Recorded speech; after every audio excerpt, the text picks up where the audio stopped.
Hello everyone. Welcome back to us. Yeah, it's been a while.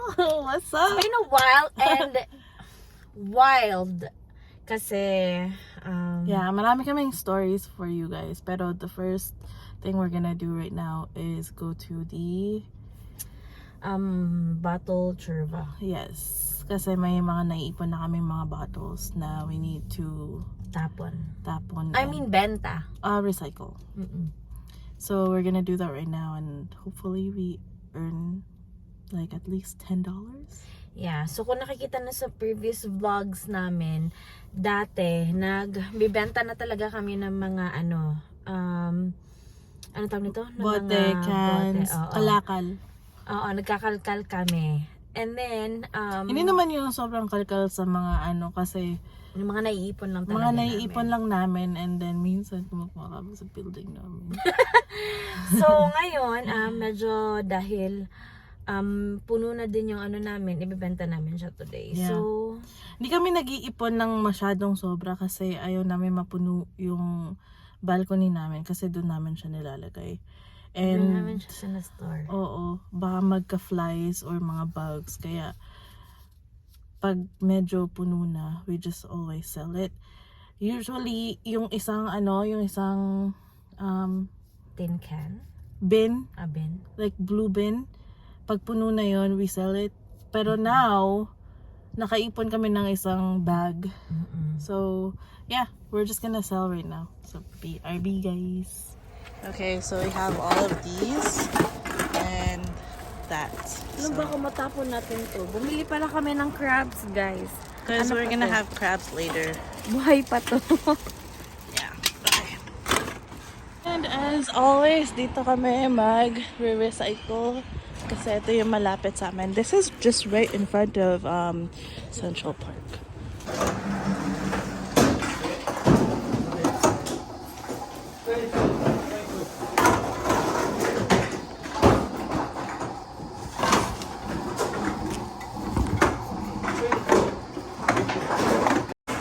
So, ayan guys. Sinaparate na namin itong mga beers. Sorry, maingay. Sinaparate na namin itong mga beers. And then, ito, mga soda. Mga plastic. And then, yun. Konti lang. Alright. So, we got, magkano? $11? $10.98. Yeah, $11. And dito pala, everything is the same price except for beer cans. Beer cans are 8 cents. 8 cents only. Is in Alberta, it's all different prices. May mga 25 cents, 10 cents, 15 cents. It depends, pero dito one size everything. Everything is 10 cents.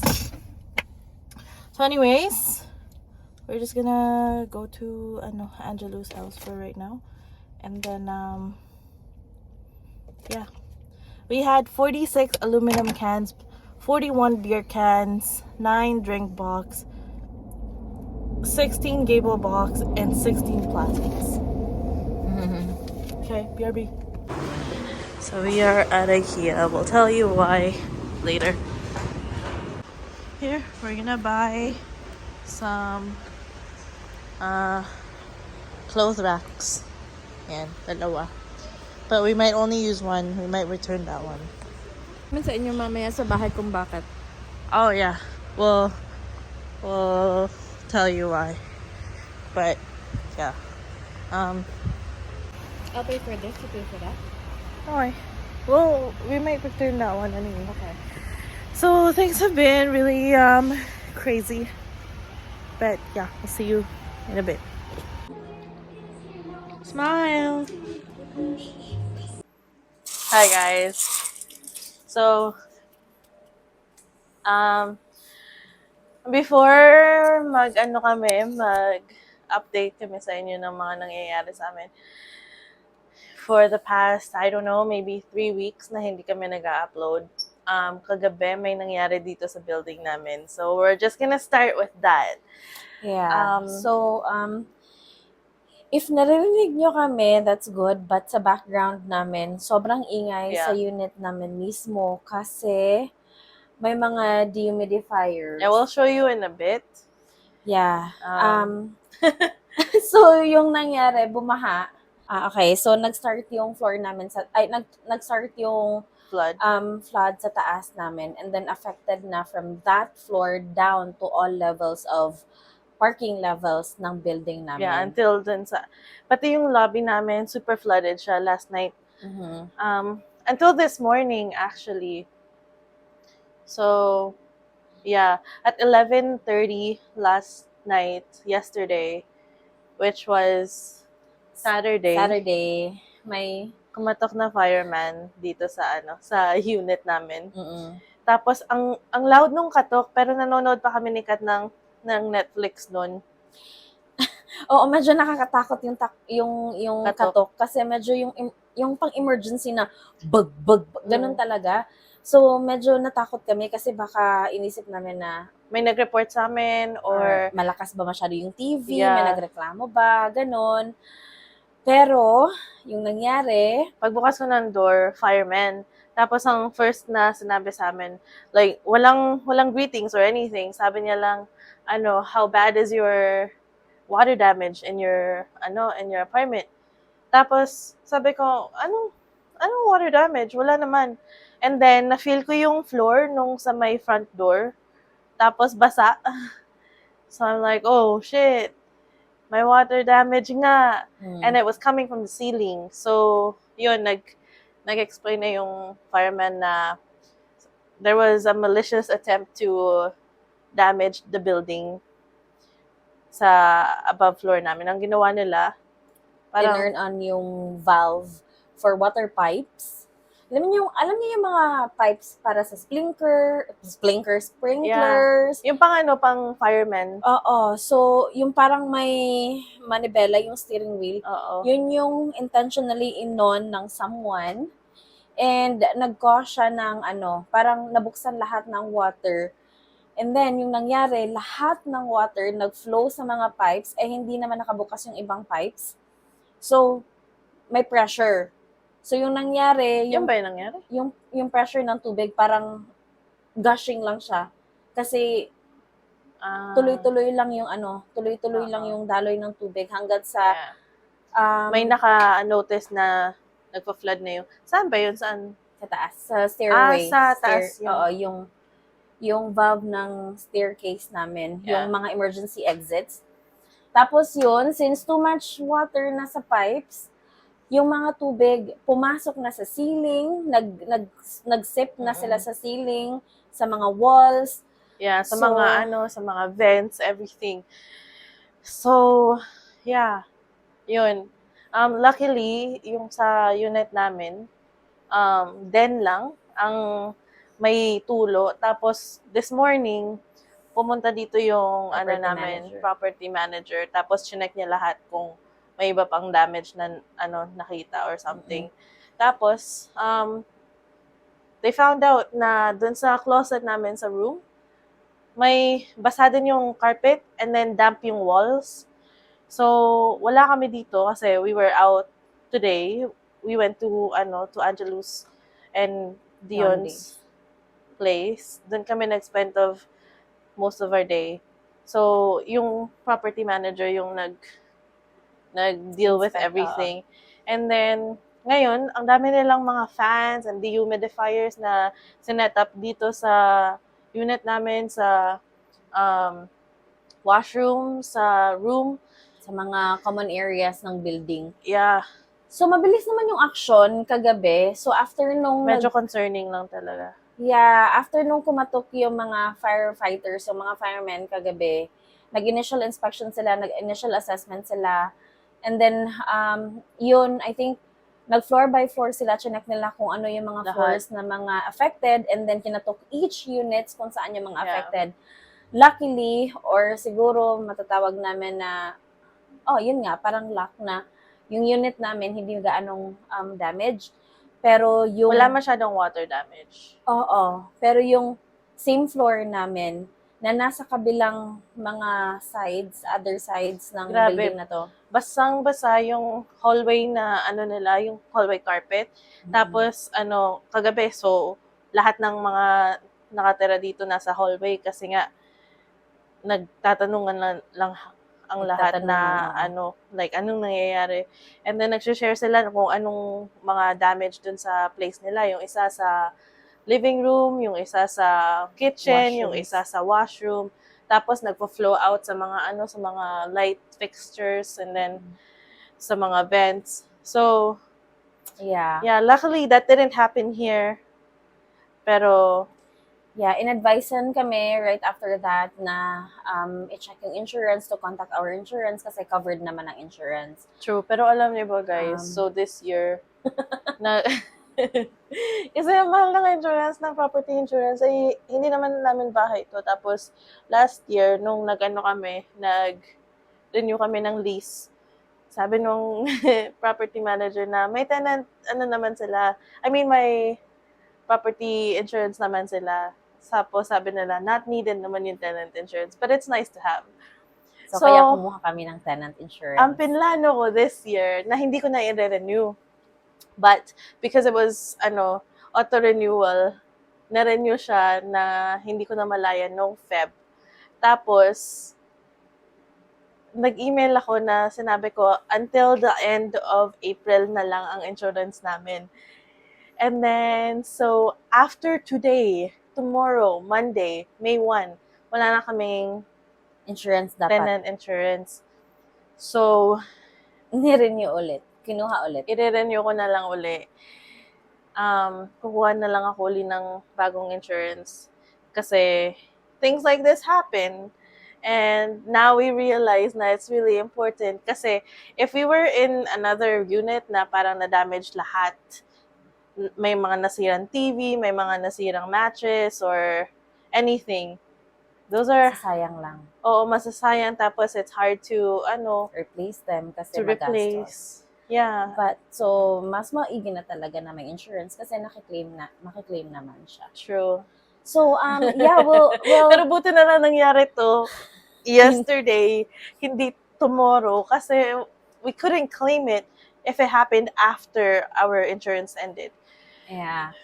So, ngayon, may konting tour tayo sa kung saan namin nilagay yung mga, or saan nila nilagay yung dehumidifier and yung mga big fans. So, medyo maingay sa apartment namin ngayon. Hindi kami makakatulog sa kwarto kasi nga may big fans, but So, we're sleeping in the living room. Anyways, okay. we have our mics on right now kasi nga, maingay. So, hopefully, okay naman yung audio. But, here's a mini tour of the apartment na hindi namin pinlano, I guess. BRB. Okay, so, this is in our bedroom. Kita ba? Yeah, kita naman. So, kung maingay, this is the fan. So, ayan. Tinanggal nila yung mga linings dyan. Kasi apparently, dyan daw nag-stay yung water. Ito, dito. Yeah. So, you don't have to yell. Sorry. So, yung mga Ayan. gamit namin, andito. True. All of our stuff is on the bed. And thank God for Sam kasi siya ang ng mga gamit namin. And they're all dry. Nung chinek naman namin sa last night, dry din. So, we're Buti na thinking lang. that it just flowed through the wall, tapos nagland dyan.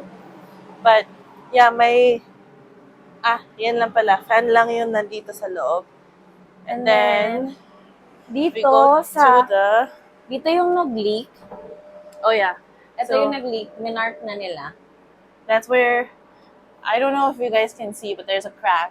Wait, there's that crack. Yan. So this is in our den. This area was wet yesterday, and our vacuum, our beloved vacuum, was on the floor. So, yeah, wet. And then, may mga sticky tape sila na nilagay for the wires and everything. Ayan. And then in here, they have the fan. And the dehumidifier. Ang dami ding mga stuff na nilalagay sila. We don't know what it's about. And then, the humidifier. Yeah. But if you wanna check our hallways, masyado ding maraming ganito. So, Yeah. Well, we'll take you out right now. Okay, so this is our hallway. Um, daming mga linings, everything. And yeah, ayan. And then even over there, dami din. Mas malalong marami doon sa side na yun kasi talagang yun yung merong damage. yeah. So, yeah, anyways. Kaya kami nag-IKEA din kanina kasi we bought Yung Rack. clothing rack. Yeah. Dahil ilalagay muna namin yung mga damit namin. Alam nyo, good thing lang talaga na wala kaming mga cabinets sa floor ng closet namin. Lahat ng damit namin nakahang. Or we have like storage boxes for things that we're not really using at the moment or Yeah. mga, I don't know, mga But those are miscellaneous mga things. plastic boxes. Yeah. Na So, naka-cover, naka-secure lahat. Yeah. Medyo and, hassle lang. Yeah, although mabilis naman yung action nila. Yeah. After nung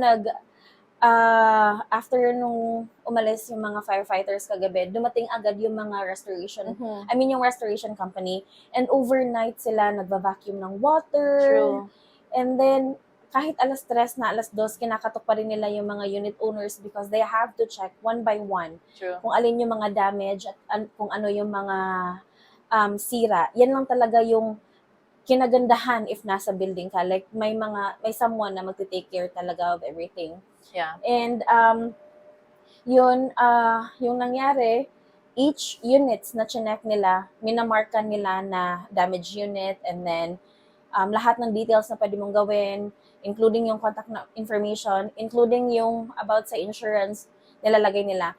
And then yung building manager namin, or yung kabuuan ng building, nagbablast sila ng email to all residents, mga announcements and everything of what to do and what to do next. Yung mga ganun. Yeah. But, yeah, we're just so lucky na hindi masyado talagang grabe yung dito sa unit namin. Mm-hmm. Kasi, yesterday we went to throw out garbage afterwards. Bahang-baha dun sa may garbage area namin. And then, may nakasabay kami sa elevator na nag-stop sa second floor. Super drenched. Oh my yung God. Nila. Yeah. Tapos nakausap namin siya, and then sabi niya, wala. Ang sobrang flooded yung nila, yung unit nila. So, it's crazy. True. So, yeah, anyways, we have tomorrow off, Monday, May 1st, because we just want to deal with everything because today we weren't able to. Yeah. Isa-set up naman yung bed na malayo sa sa closet, so there's more space for if they have to move the dehumidifier over there. And then we don't know kasi kung kailan papasok or lalabas yung mga taga-restoration place. Mm-hmm. So that's also a reason why we felt like we should take tomorrow off. And then we also have to arrange everything because this is going to be like this for the next 4 days. Yeah. And we still need to go to work for the rest of the week. So we still need to find where our clothes are and get them like efficiently. In the morning, we need to like have a proper resting area set up over here. That's true. So there's many things to do tomorrow that we couldn't have possibly done today, even if we were home, because ang dami ding workers dito kanina na nag-check, nag-inspect. They kept coming and going. Nandito yung property manager kanina. Mm-hmm. Yeah. Yeah. So, yun lang muna Crazy. yung update namin sa inyo, guys. May mga lakad kami or mga nangyayari na din sa mga activities namin dito na na-miss namin, although hindi naman talaga namin na-miss, but we just Hindi lang kami nakakapag-edit because I haven't been. Pero we just wanted to take a break too. But yeah, so we don't wanna like promise you with anything and siguro, but we will keep you posted. True. And Joy, if you're watching, I'm so sorry that we didn't get to drop the Butter. butters. We were babysitting for most of the day, and then we were also hanging out and stress relieving from all this chaos sa Yeah. building. So we actually thought of sleeping over there kasi masyadong maingay dito, but we're just gonna power through it because we have to sleep here for the next 4 days. Yeah. Yeah, but anyways, we're gonna get this edited, uploaded for tomorrow, and we'll see you in the next vlog. Hopefully, the next vlog is about our recent trip to Seattle. Seattle, yeah. Yeah, anyways, more on that next vlog. Okay. Thanks all for watching, and Thank thank you, you all for guys. the new subscribers. We have lost so many watch hours because we haven't uploaded, but thank you so much for Yeah. still watching our stuff. We appreciate you Yeah. all, guys, sa mga nagstay pa din sa channel namin kahit hindi na kami nakapag-upload for 3 weeks. Thank you pa din sa inyo. Yeah. So, yeah. All right. Bye, guys. Medyo mahaba-haba yung araw namin ngayon, so magpapahinga na kami. Yeah. Night!